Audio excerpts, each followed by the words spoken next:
Donc bonjour à tous, petite correction vidéo de l'exercice 2 du poly de métrologie, analyse de résultats de mesure et conformité, puisque la semaine dernière il y a eu une coupure réseau pendant le TD.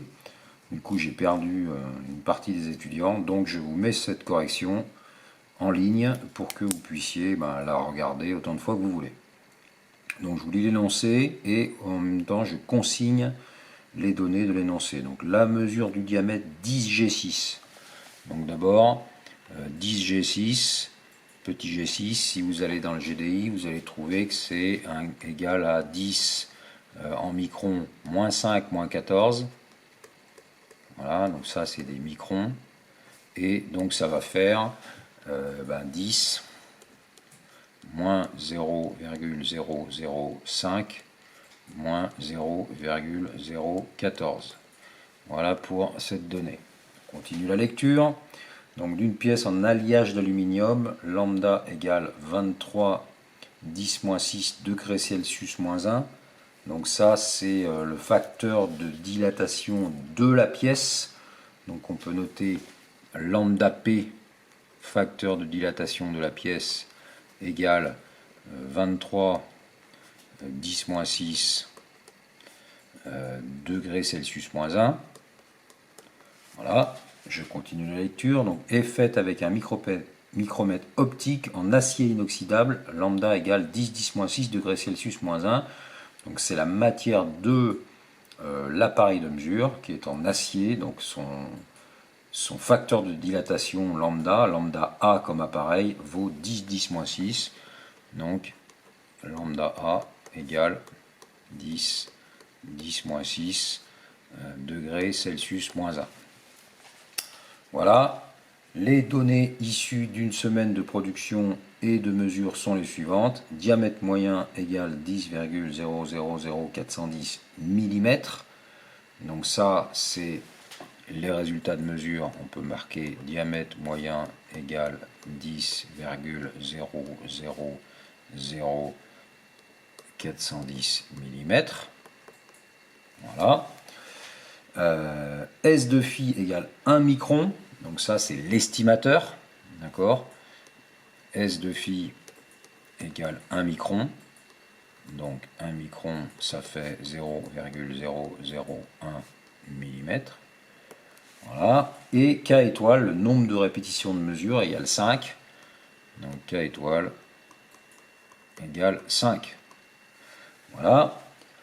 Résolution de lecture optique du micromètre 1 micron. Donc petit r, la résolution c'est 1 micron. 1 micromètre égale 0,001 mm. Et température du local stable 22 degrés mais non climatisé et mesurée avec une sonde thermique de résolution de plus ou moins 2 degrés. Donc la correction de température induite par la dispersion de température due à une climatisation, on laisse tomber. On n'en tient pas compte, donc ce facteur-là, ce point-là, on ne le traite pas. Ensuite, erreur de justesse du micromètre pour une cale de 10 mm, 1,5 micron, donc ça c'est l'erreur de justesse, c'est J, d'accord, J égale 1,5 micromètre égale 0,0015 mm. Donc voilà pour les données de l'exercice. Maintenant, l'écriture, donc la question, la consigne, donner l'écriture finale du résultat de mesure du diamètre. Donc je vous rappelle que l'écriture finale d'un résultat, donc on a noté la dernière fois, on s'est fait une espèce de petite carte mentale, d'accord. Donc on a dit que le résultat final, R final, voilà, c'était égal à la mesure moyenne finale, d'accord, donc M bar final, plus ou moins grand U de X étant l'incertitude élargie. Donc la mesure moyenne finale M bar finale, elle vaut M bar donc avant correction, d'accord, avant correction,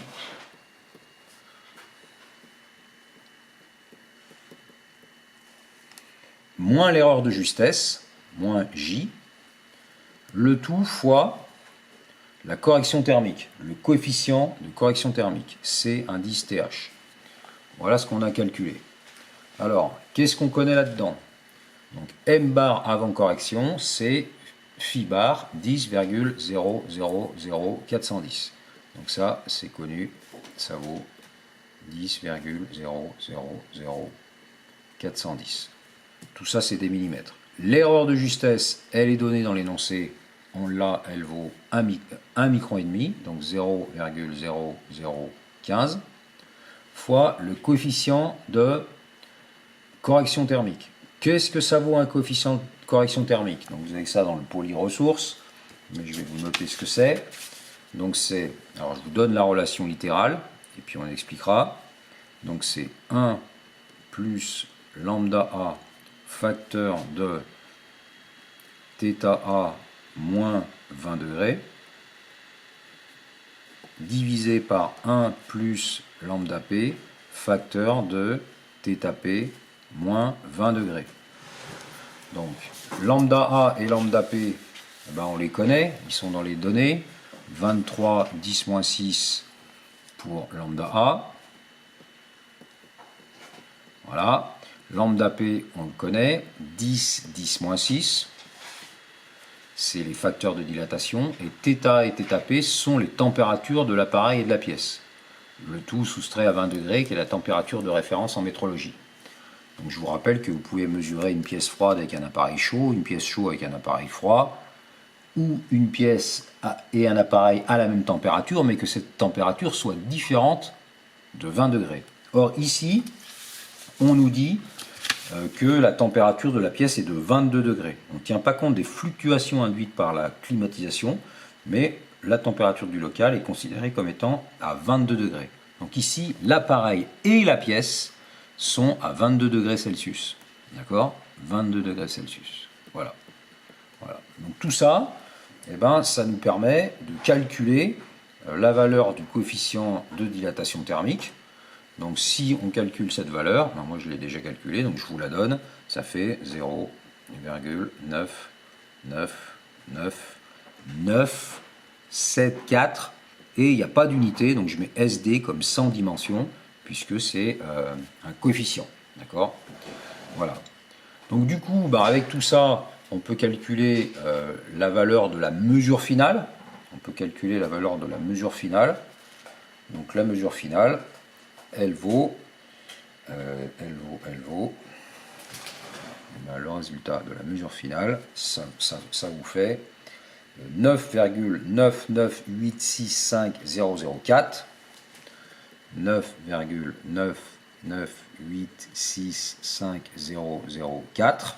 D'accord, donc ça c'est les 10 machins moins les 1 micron et demi, le tout fois le coefficient de dilatation. D'accord? Voilà, et plus ou moins grand U. Plus ou moins grand U de X. Alors grand U de X, il faut qu'on le calcule. Donc ici, on mesure une dimension avec un appareil qui nous donne directement une valeur. Donc s'il s'agit d'une mesure directe, d'accord? Alors le calcul de grand U de X, je vais le mettre ici. D'accord? Donc ici, je vous écris mesure directe. Mesure directe. Donc, grand U de X, enfin on applique la méthode de composition des incertitudes, méthode de composition des incertitudes. Voilà, et ça, vous en avez déjà fait au semestre 1. Donc du coup, ça veut dire qu'on en déduit que grand U de X est égal à 2 petit u de X, et que petit u de X, ou petit uc de X, d'accord, petit uc de X, il vaut, donc avec petit uc de X égale, donc c'est la racine de la somme des sources d'incertitude. Ici, on a deux sources d'incertitude. On a petit u valeur de x au carré plus petit u, instrument, appareil, moyen, on l'appelle petit u moyen, c'est le moyen de mesure, de x au carré. Voilà. Sachant que u valeur, petit u, valeur de x, ça vaut s de x sur racine de k étoile. Donc ici c'est s de phi, puisque notre x c'est le diamètre phi. D'accord, racine de k étoile. Sachant que s de phi est donné à 1 micron et que k étoile vaut 5. Donc on peut en déduire la valeur de u valeur. Donc ça fait 0,3044721 mm. Et u moyen, et petit u parenthèse moyen, donc ça vaut de x, ça vaut r sur 2 racines de 3. La résolution de l'appareil divisé par 2 racines de 3. La résolution de l'appareil, elle vaut 1 micron divisé par 2 racines de 3. Ça nous donne 0,30288,68. 0,30288,68. Donc tout ça, ce sont des millimètres. Voilà. Et donc si on fait la somme de u valeur au carré plus u moyen au carré sous une racine, on arrive à petit uc. Et si on multiplie par 2, on arrive à grand U. Et donc pour finir, ce grand U vaut 0,20106,458. Donc 0,20106,458 millimètres. Donc voilà, ça c'est le résultat final avant arrondi. Donc voilà la réponse à la question avant arrondi. Maintenant, si on exprime ce résultat final après arrondi, ben on applique la règle d'arrondi. Donc R final après arrondi.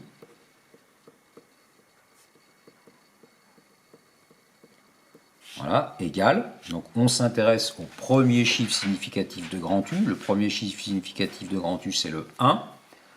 Donc si le premier chiffre significatif de grand U est inférieur à 5, alors on va chercher le chiffre qui est après. Le chiffre qui est après, c'est un 0. Mais comme après le 0, il y a un 6, on va arrondir à 11. Donc ça va nous faire du plus ou moins 0,0011. Ça, c'est notre grand U arrondi. Notre grand U arrondi, il a 4 chiffres après la virgule. Donc on va arrondir notre résultat avant arrondi à 4 chiffres après la virgule. 4 chiffres après la virgule, sachant qu'il y a un 5 derrière ici, ça va faire 9,987. D'accord? Donc on va avoir 9,9987 plus ou moins 0,11 mm. Voilà le résultat final après arrondi. Donc là, on a répondu à la première question. Donner l'écriture finale du résultat de mesure du diamètre. Alors, de conclure sur la conformité, on va passer à la question 3 et on reviendra à la question 2 après. D'accord? Donc ça, c'était premièrement. Voilà. Donc on va troisièmement effectuer la représentation graphique correspondante et le calcul de l'erreur relative. Donc l'erreur relative, on le fera en tout dernier. Donc la représentation graphique. Donc je fais une droite graduée. Alors j'avais commencé à 9,98 et puis j'avais été jusqu'à 10 ici et j'avais compté 98, 99. Ici j'ai mis 9,99. Donc ça c'est les centièmes. Et puis si je compte les microns, donc là j'ai 5 microns, 5 microns. Et puis ici les microns. Ils sont là, les microns, ils sont là. Voilà, les microns, ils sont là. Et les microns, ils sont là. Voilà. Donc on a un résultat, enfin déjà une cible. Donc on est à 10, moins 5, moins 14. Donc là c'est moins 10, moins 14 ça fait ici. Voilà. Et donc ça fait 9,986. Et moins 5 microns, ça fait 9,995. 9,995. Donc ça, c'est ce qu'on veut. Ça, c'est la cible. C'est ce qu'on veut. D'accord? Voilà. Donc ça, pour nous, c'est la cible. Maintenant, qu'est-ce qu'on a? Alors, qu'est-ce qu'on a? Je le mets en vert, ce qu'on a. Ou en... Ouais, on va le mettre en vert. Voilà. Ou plutôt en rouge. J'ai un rouge qui va bien. Ouais, on va voir. Donc, on a un résultat qui vaut 9,99 87 plus ou moins 1,1 micron, donc ça fait une valeur minimum, donc 9,9987 moins 0,0011, ça fait 9,9976, donc 9,995, 6, 7, 7, 6, on serait ici, voilà, il ne va pas en rouge, tant pis, je prends du vert, 9,9976, voilà, ici, et la valeur maxi, c'est 9,9987 plus 0,011, ça fait 9,9998. Donc 99, 98, on est quasi à 10. Voilà, donc ça c'est ce qu'on veut. D'accord? Donc ici on a 9,9998. Et puis la valeur du milieu, la valeur du milieu c'est notre 9,9987. Ici 9,9987. Voilà, donc ça c'est le résultat. Donc on a le résultat qui est complètement en dehors de la cible. Donc on est non conforme. Et voilà le téléphone qui sonne. C'est réglé. Donc la conclusion c'est résultat complètement en dehors de la cible implique non conforme. D'accord? Là, il n'y a pas de conforme avec risque ou de non conforme avec risque, c'est non conforme sûr. D'accord? Donc non conforme.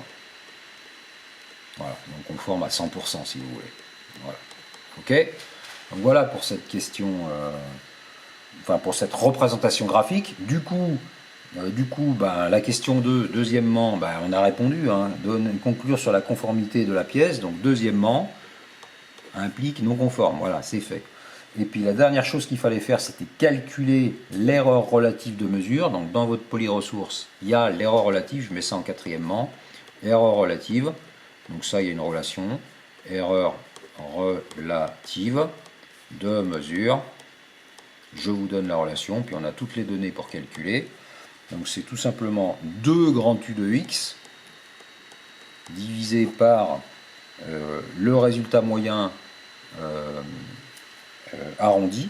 Donc pour nous c'est le 9,9987 là. D'accord? Donc je l'appelle mesure barre finale, puisque c'était ça, mesure barre finale. Voilà.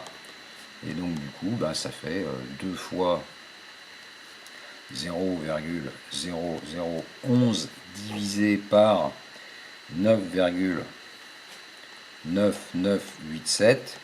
Voilà, et ça fait, alors bien sûr il faut multiplier par 100 si on le veut en pourcent. Voilà, donc là je multiplie par 100, là je multiplie encore par 100. Voilà, et ça fait donc 0,022%. Donc ça veut dire que l'erreur relative elle est très faible. Voilà. Donc voilà pour cet exercice, je vous remercie, j'espère que cet exercice, ce tuto vidéo d'exercice vous servira et je vous dis à bientôt. Au revoir à tous et bon courage.